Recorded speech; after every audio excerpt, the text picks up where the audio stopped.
Well, thank you guys for coming back after lunch.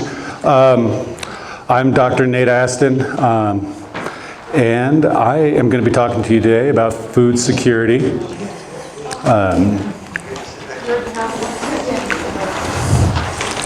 So let's see if I can make this work. Maybe.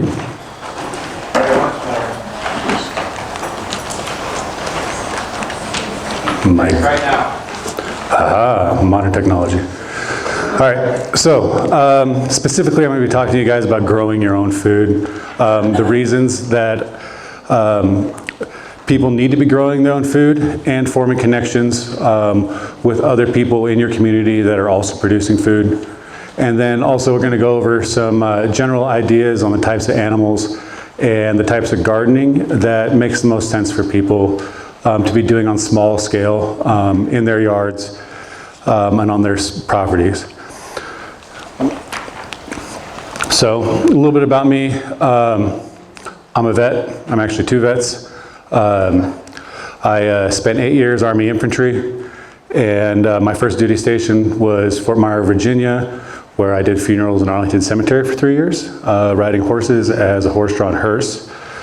Then I ended up in Afghanistan for a year, mainly doing counterinsurgency missions, and then also protecting a couple local villages that we were stationed in. Got back and was having issues adjusting back to normal life, and me being me, I self-diagnosed and was like, you know what, having emotional issues, I need to work with horses. That worked before, so I volunteered for the Fort Carson Mounted Color Guard, and got on that team. Their main job is doing parades and rodeos like you can see here. My main job was actually training these two mules and restoring this original 1878 Army escort wagon, and then driving them in parades and rodeos and competitions all across the Front Range. I think I was up here in 2013 for Cheyenne Frontier Days with those mules. So yeah, that's what I did for my last 3 years. Got out in 2014, got my bachelor's degree. Actually, before I even go into that, so I am married.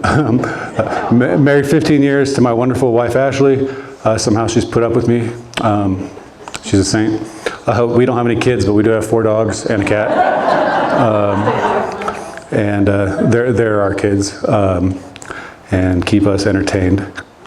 So I got out of the Army in 2014, got my bachelor's degree down in Colorado Springs, and got into vet school at CSU. Graduated in 2022, so I got to deal with all the absolute ridiculousness of COVID. Going through medical school during that time really destroyed my faith in doctors and the whole medical system in general. So that's kind of how I'm approaching everything. I have my own practice down in Loveland, Colorado, where I live. I'm a mobile vet, and I will see any animal, but my main focus is livestock and helping people get their food production squared away. So, why, let me, papers. So why do you need to grow your own food? Or why am I saying you need to grow your own food? Primarily, as everyone, the rest of the doctors here have talked about, health. The basis of all health is your diet. You have a good balanced diet with proper nutritious food, and you will remain much healthier than otherwise. So do you guys know what's in your food? Anyone? If you go to the store and get it? There's a whole bunch of different things. A couple things that I just pulled out of my head was the A-peel fruit coating that they're starting to put on fruits that cannot be washed off. And it doesn't have to go through any regulatory oversight before it's been put into service, and they have absolutely no idea long-term health benefit or long-term health deficits, anything like that. We've all heard about the mRNA vaccines that they're putting into livestock. They've been in the pork industry for several years now, and they're trying to get them instituted in the beef industry, and it'll probably be more and more as time goes by. Lab-grown meat, I think that's disgusting. I actually just read an article the other day that there's UC Riverside, I believe. There's a couple of people out there working to make transgenic edible vaccines, so using lettuce and kale, leafy vegetables like that, as essentially mRNA vaccine factories, and it's designed for consumption by humans. Be aware of these things, people. They don't have your best interest in mind. That is for definitely sure. And then you can just go into fast food, soda. As much as a lot of people love soda, it's a lot of sugar. And then the sugar substitutes are no healthier. Americans have a horrible problem with overeating and portion size, general lack of physical labor with our service industry, and a lack of sunlight. The lack of sunlight really does cause serious problems. So, as I said, one of the most important things is a balanced, nutritious diet. So, another reason is the economic reason. Anybody who goes to the store nowadays knows how expensive food has gotten, and it will continue to get more expensive, particularly because the petrodollar, the US dollar, is collapsing, being replaced by BRICS, whatever currency they decide they want to come up with. Our national debt's $33+ trillion, which will never be paid back.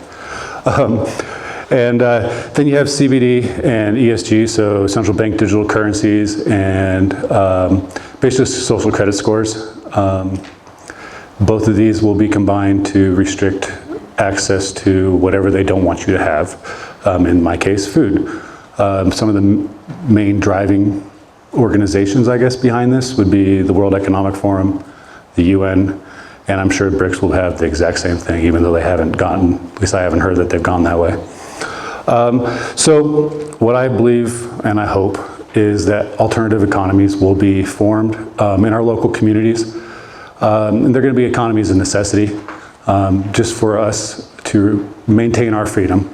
And they'll likely be based on barter or a precious metal exchange. And I'd recommend supporting your local economies and participating in these. And history shows us tyrants will use food to control people, so grow your own food. And then next, World War III. It's here. It just is not being officially admitted to, but the geopolitical climate around this whole world is just falling apart. It's a matter of time before it actually truly goes hot. We have everything from Russia and NATO messing around in Ukraine to China and North Korea making the Pacific a very uncomfortable place. Israel and Iran, I actually just read an article this morning. Hamas just launched like 5,000 rockets into Israel this morning, so that's getting worse and worse, and there's tons of other small conflicts. World War III is real, and it's going to affect all of us.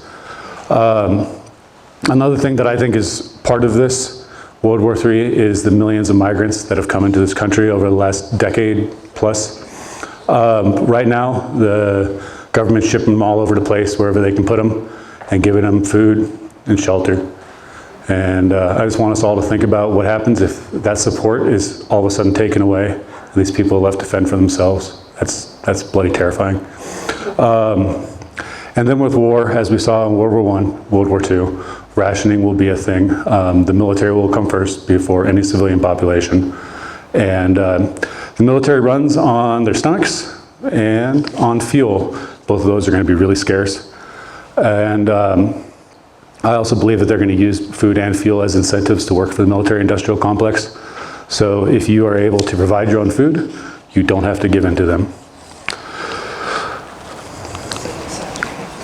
So what can we do to insulate ourselves from the changing world and the pain that that's going to bring to us? Well, we can be as self-sufficient as possible. As much as you can produce for yourself, the better off you'll be. And then we need to support each other within our communities. Whether that's just here in Cheyenne, all along the Front Range, however you see your community, support the other members of it. And then, if you're so inclined, please do pray, because we can need that. So, what is self-sufficiency?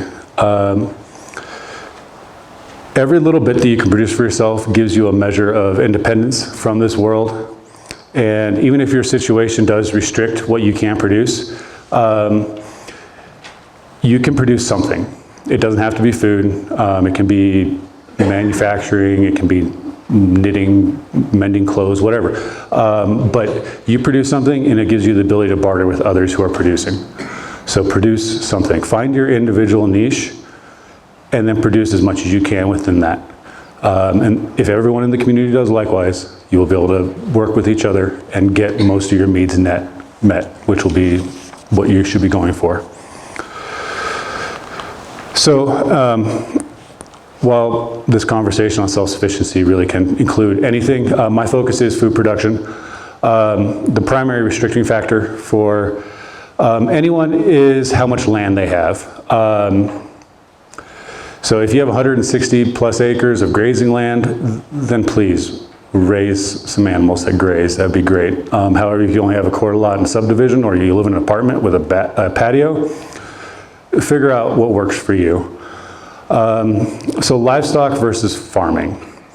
So are you going to be raising animals or raising plants? I recommend doing both. We need a balanced diet, but it is a lot of work, and it depends on your personality, on what you want to be focused on. Another restricting factor is the work that it does require to grow your own food. Modern society has made it so that we don't have to grow our own food. We can focus on other things. But if you're growing food, it requires input. A lot of that input is work and time. So I'm going to talk about next gardening. So not farming on a large scale. I have no experience with that. There are others who've been doing it for generations. Talk to them. I'm talking about gardening in your backyard, small scale plant production. And there's tons of types of different gardens. Go on YouTube and you will literally spend years looking at other people's gardens. But you can have row gardens, raised beds. If you're in a restricted area, pots, orchards, or up here with the wind, maybe berry bushes are better. Greenhouses, indoor growing, vertical agriculture. Your imagination really is the limit. So what do plants require? Plants require soil, nutrients, water, light, favorable temperatures, and a seed to start. And what is required of the gardener? Growing plants does take time. It takes planning and it takes patience. And depending on what you're growing, it can take a lot of work. So do your best and do your research and figure out what types of plants work well here, or work well where you live, what kind of soil conditions you have, what climate, what the season length, because that's a big thing, and also what you like to eat. Don't grow something if you're not going to eat it. That just doesn't make sense. So going into soil. So it depends on your location, obviously. If it is not suitable, you can actually bring in new soil. A lot of raised beds are soil from elsewhere. And you can also supplement with fertilizers, compost, things like that. So nutrients, chemical fertilizers, they're used all over the world and they can be used to really good effect. But you can do just as well with a really healthy compost pile. And I recommend going that route. It allows you to recycle a lot of your organic material. All plants need water, some less than others, but I recommend that everyone have a rain catchment system. It's very simple to put up. Almost pretty much everybody has a roof over their head, hopefully. And it's not reliant on electricity. You can use gravity. And it also is not reliant on a valve that is under somebody else's control, which could become a big thing. Plants need light. Best and free light is sun. However, with the explosion of the cannabis industry across this country, indoor growing has become much more practical and affordable for everybody. You can get LED grow lights, which require very little input of electricity, so you can use solar, and they'll be able to grow plants inside. Look into that if that's something you're interested in. Plants do require favorable temperatures. And a lot of this is dependent on the length of the growing season. You can extend that growing season by using greenhouses, starting your plants inside in the spring. And you can also use hardy and fast-growing varieties of the plants. So once again, do your research. Seeds. Buy quality heirloom seeds if you can. It's not necessary. You can grow plants from seeds you get at Dollar General. There's nothing wrong with that. It's going to be healthier than probably what you can get in the store. But a lot of those seeds that are less expensive, you won't get any return on seeds for the next season. That's the best thing about heirloom plants is you get true pollinated seeds that you can reuse over and over again. And another thing with seeds is they're great for barter, and people are going to be wanting to grow their own food if necessary. And so having an extra stockpile of seeds gives you some safety, and it allows you to barter with other people. So requirements for the gardener. So planning. Gardening is a year-long, usually almost a year-long process. So you need to be planning with specific dates on when the plants need to go into the ground and when they need to be harvested. And you also need to know that Mother Nature doesn't give rats behind about your plans. So be flexible. It does require a decent amount of time to garden, not nearly as much as livestock, usually. But it also depends on the size of your garden, what you're growing. Use mulch to control weeds. That will greatly decrease the amount of time you're having to spend out there pick weeds. And then use a gravity-fed drip system off your rain catchment. That will help you to save a lot of time with watering. Another thing you need is patience. I'm a horrible baker because I don't have the patience to sit there for the hour it takes to bake bread. Gardening is even worse for me. But it does take months for plants to grow. Sometimes it can be years in the case of like fruit trees and things like that. So just be ready to wait until your plants are ready to produce for you. It is a lot of work, physical labor work. It can actually be just as much as raising livestock, but with plants, they don't wander off, so they're easy to keep track of. And then grow plants that will produce food you'll eat, and then also grow plants that store well. Think root vegetables, hardy cabbage, things like that, that you can actually store throughout the winter, or at least for part of the winter, to allow you to eat healthier longer. And then invest in quality hand tools. It's a little more expensive to buy a good shovel made here in the United States than one that is plastic handled and made in China, but it will last a lot longer and you'll really appreciate that. So buy good quality tools. Now moving on to livestock. So shifting gears. Livestock, it's raising animals for a purpose. If they don't have a purpose, then they're just pets, but there's nothing wrong with pets. I love my pets and I love other people's pets. But they're useless other than for emotional support, basically. So I'm going to go over why you should be raising animals, what types you can raise, what they require generally, and what are some of the things that are required of you as a livestock producer. So livestock provides protein. It's essential in our diets, and it's always expensive. Protein is one of the most expensive things you'll be eating. Raising that saves you an immense amount of money. Livestock can also provide dairy, whether that's goats, cattle, pretty much anything you can milk. So it can give you fresh milk, cream, cheese, yogurt, butter. There's all much tastier than you'll ever get at the store if you make it yourself from your own animals. You get eggs. Birds produce immense amounts of eggs. You'll probably have more eggs than you can eat. So you can also get wool, fiber, and leather. Wool from sheep, fibers from alpacas and llamas. And then once it has been tanned, the skin turns into leather. These are all very useful things, and you can sell and make money from, or you can barter with others.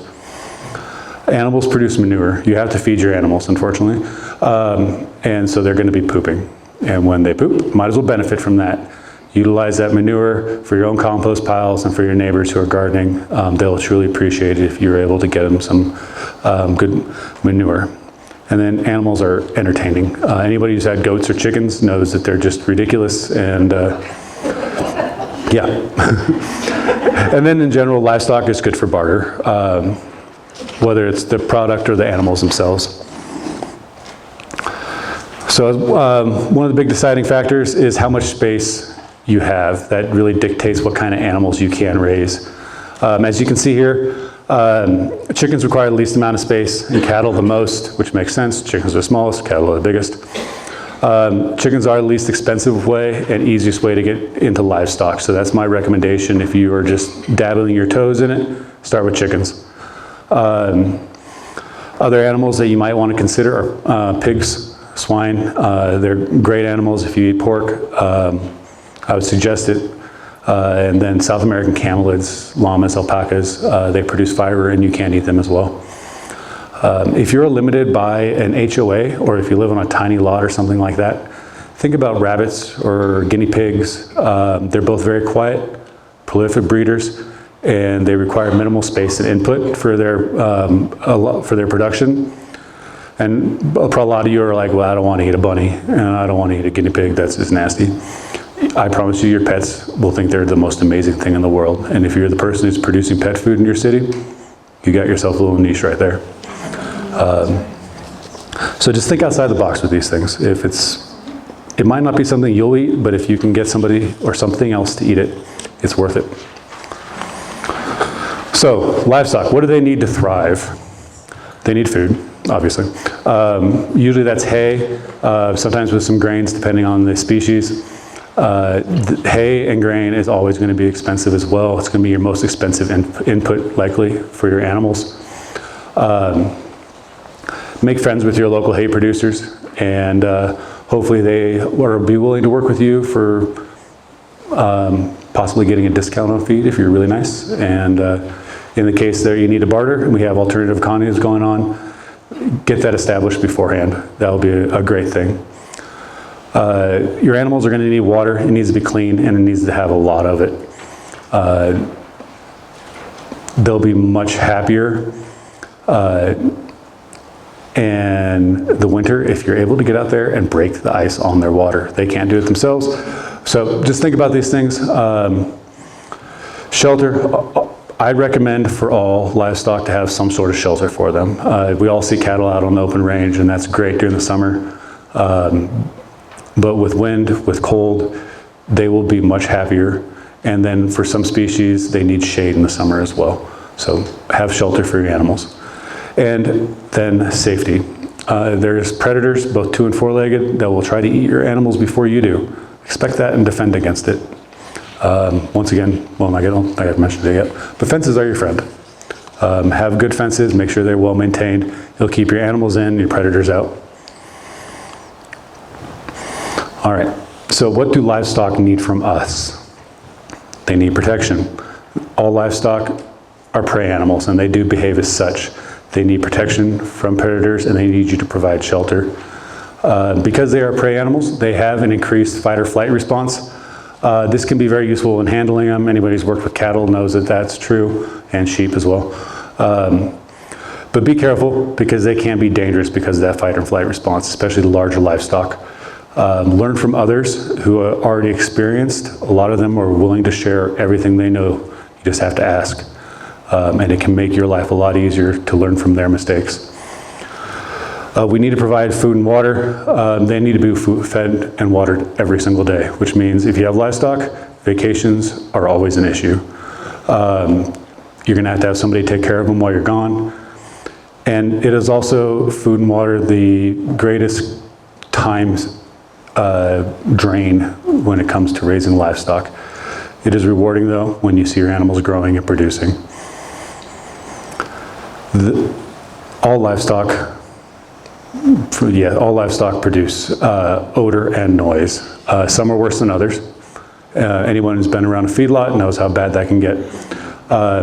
So make sure you take into account what is and who is around you. You don't want your neighbors angry at you because their place always smells like pigs. I would hate you if you were my neighbor and that was the case. Even though I enjoy pigs and I like working with them, I don't want my property to smell like that. So just be aware of that and how it affects others and how it will affect you as well. And then you need to breed your animals. Either you need to get more animals so you can have more animals to harvest the following year, or in the case of dairy animals, you need to get them pregnant and have a baby for them to be producing milk. So that is always an issue. Intact male livestock are a pain in the butt, and if you can find someone else to take care of them, it's better than just borrow their animals, their males, because having them around, unless you have a lot of space and you know how to deal with them, is dangerous. And then you need to know, you need to be able to harvest your animals, whether that is putting them down and butchering them up for meat, or if you're using dairy animals and getting milk from them, or fur and fiber animals and getting their hair, you need to be able to take that and effectively use it. You don't want to be wasting any of it. So you want to make sure you plan ahead when it comes to any sort of slaughter. Make sure you have everything in place before you even bring that animal up. Otherwise, you will end up wasting meat, and you need to make sure that the temperature is appropriate. It needs to be done during cold weather. The longer a carcass is left in the warm, the quicker it's going to go bad, and the more meat you will lose. And then, finally, I think everyone needs to be more of a producer and less a consumer. We're Americans. We've been trained over the last 70 years, 80 years to be consumers. We need to switch our mindset to be more producers. It's going to make us a better country and make us better people. And then do your own research. Don't be afraid to try stuff. It may not turn out well. You may lose some animals. It happens. But you never know it wouldn't work until you tried it. So give it a shot. I think it's going to be great, and I think we all need to be producing more. So thank you. Any questions, I guess?